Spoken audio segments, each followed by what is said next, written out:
This is a viewer request video, and I love this topic because it is very close to my heart.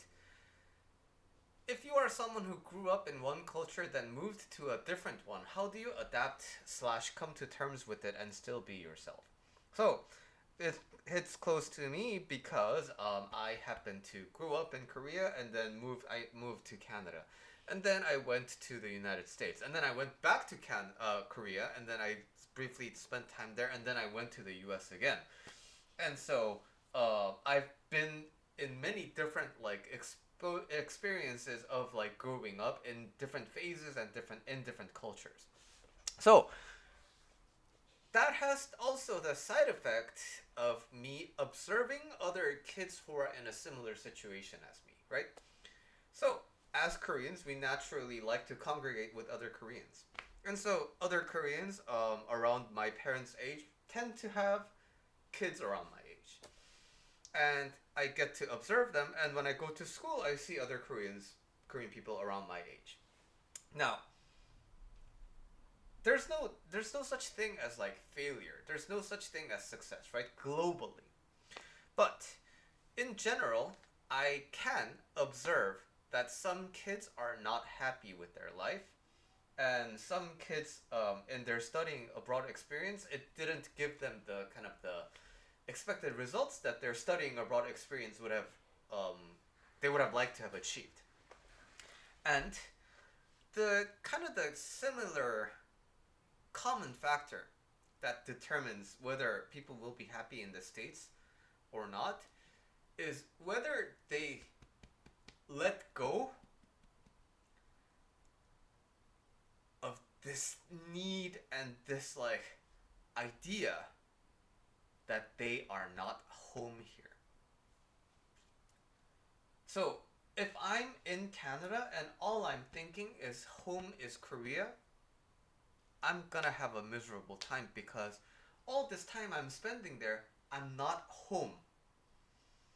So I exhibit all the symptoms and the behavior of someone who hasn't been home in ages.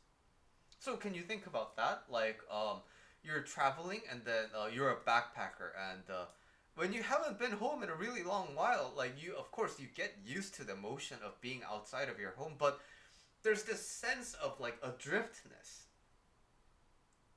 because I live in California, but if I'm like traveling all 50 states in a road trip, by the end of the fifth state I'm gonna be like, oh, right. I miss home. I want to get back home. So if you're spending all this time, college is like 4 years, and if you immigrate or if you start studying abroad way earlier than that, then you're spending kind of a big portion of your life not being truly home. And so that also has the side effect of you comparing everything to when you're home. Oh, if I was home, I would be doing this. Oh, if I was home, if I was with my friends at home. So all the friends that you have right now, they don't matter because they're not your home friends. They're like people you're gonna leave after a while. And then that while ends up being like 10 something years, right? And that kind of a not being at home where you are right now is really the determining factor of whether you get to kind of like have a successful study abroad experience or not. So if you constantly think about the experiences at home and you're always homesick, naturally it also has the side effect of making you feel bad since you are one person in your home social network, right?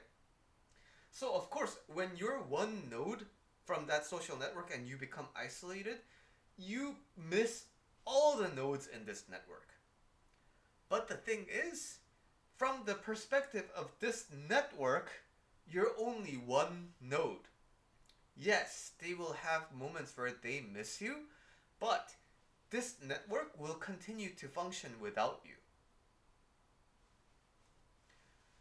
And the more you linger on this, the more you notice the discrepancy over time of how much you miss the home network and how little the home network misses you. And that will hurt you a lot, especially if you're attached to it. And so it's important, if you are someone who is living abroad, to redefine the sense of home. Home is where I am, regardless of the country, regardless of the situation. If I'm at work, I'm home there. And you know what? Like, I may not be in my underwear, like, scratching my body, but I'm comfortable. I don't have this place I need to get back to. That's how I think, that's how I believe when I'm at work, because that allows me to not be miserable at work. Because, again, if I'm someone who can't wait to get out of work, of course I'm gonna have a bad time at work. But if I'm gonna be there anyway, why not spend the time thinking, this is exactly where I want to be? And so I want to really emphasize that, if you are someone who is abroad, redefine the sense of home as where you are today. But to be completely honest with you, this may be a little bit of an outdated advice.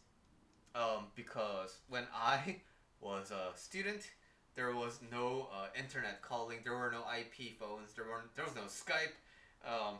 We had to use like collect calls to do international calls, and then okay, bye. We would hang up ASAP because it would incur a lot of money, and yeah. But we have like FaceTime now. We have like Instagram. We can keep in touch with pretty much anything. So don't let this be. I know I say all these things, and then I'm saying like don't let this kind of define your experience, but my input in general is for you to define home as where you are, but I think it's also possible for you to kind of define the life that you want to live. So, if you can extend your sense of home instead of redefining your home, that's also really possible in this digital age. So, if that's something you want to do, I think that's a great thing for you to entertain in your mind as well.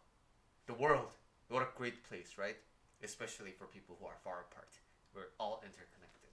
And kind of random, but that's how I'm connected to you, my viewer. So when I say I really genuinely appreciate it, I really mean it. Well, strange ending, but thanks for watching. Really appreciate it.